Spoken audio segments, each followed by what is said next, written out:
안녕하세요, 스코딩입니다. 우리는 벌써 두 번의 강의 영상을 통해서 함수라는 걸 공부하고 있는데요. 이번 시간에는 함수 안에서만 사용할 수 있는 리턴 키워드에 대해서 배워보도록 하겠습니다. 리턴 키워드는 함수 안에서만 사용이 가능하며 함수를 호출한 부분으로 데이터를 전달해주기 위해서 사용하는 키워드입니다. 우리가 이전 시간에 인수와 매개 변수를 배우면서 함수를 호출하는 시점에 함수가 선언된 곳으로 데이터를 전달하는 방법을 배워봤는데요.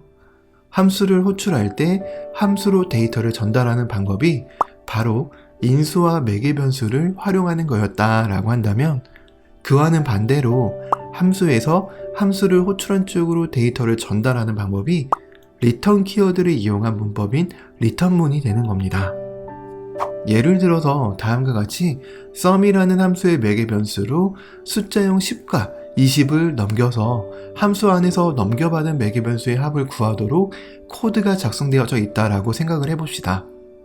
일반적으로 함수가 실행되는 기본 원리는 선언된 함수를 자바스크립트 코드 어딘가에서 호출하게 되면 함수의 중괄호 영역에서 작성된 코드가 순차적으로 실행이 되게 됩니다. 그리고 중괄호 안에 작성된 코드를 다 실행하면 그대로 함수의 실행이 끝나버리게 되는 건데요. 그렇기 때문에 만약 함수를 호출한 쪽에서 함수에 전달한 두 개의 인수의 합이 얼마였는지 알고 싶어도 알 수가 없습니다. 하지만 리턴 키워드가 함수 안에서 사용이 되게 되면 리턴 키워드가 함수를 호출한 쪽으로 데이터를 전달하기 위해서 만들어진 키워드이니만큼 사용을 하게 되면 함수 내부에서 리턴 키워드로 작성한 문법이 실행되는 순간 함수의 호출 부분으로 데이터를 전달하게 됩니다. 이렇게 전달받은 데이터는 함수 호출하는 부분에서 변수를 선언하여 저장할 수가 있으며, 이렇게 저장된 변수는 이후 자바스크립트 코드에서 활용할 수가 있게 됩니다.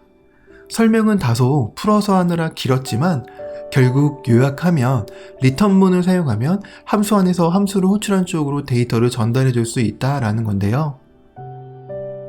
그리고 저는 강의의 내용의 원활한 이해를 위해서 이렇게 함수를 호출하는 쪽으로 데이터를 전달한다라는 식으로 최대한 말을 풀어서 설명했지만, 보통은 함수를 호출하는 쪽으로 리턴문을 사용해서 데이터를 전달하는 이러한 행위를 데이터를 반환한다 라고 부릅니다.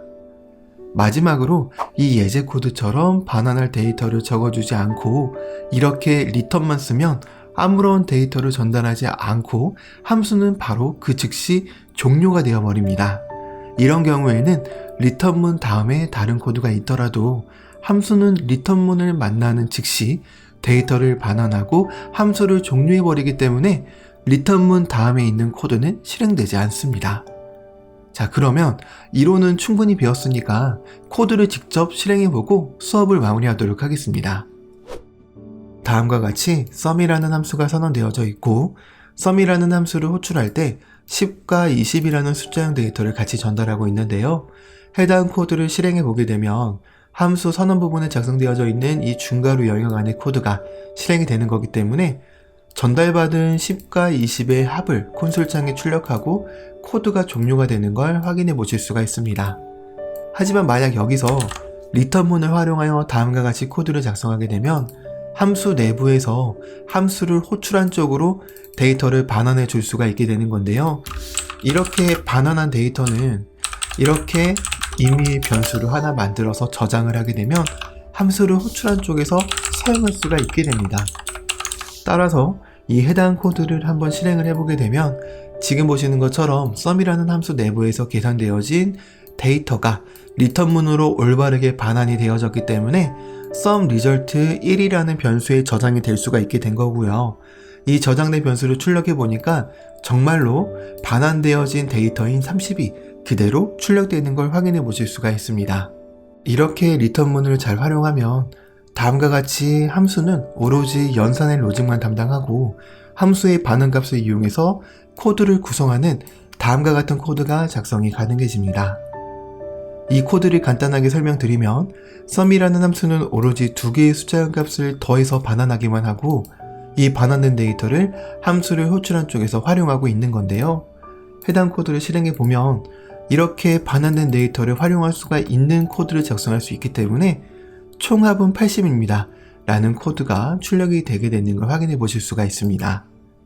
마지막으로 지금 보시는 것처럼 return이라는 키워드를 사용해서 그 어떠한 데이터도 반환하지 않는 식으로 코드를 작성하게 되면 함수는 이 return이라는 키워드를 만나는 즉시 함수의 실행을 종료하게 되는 건데요.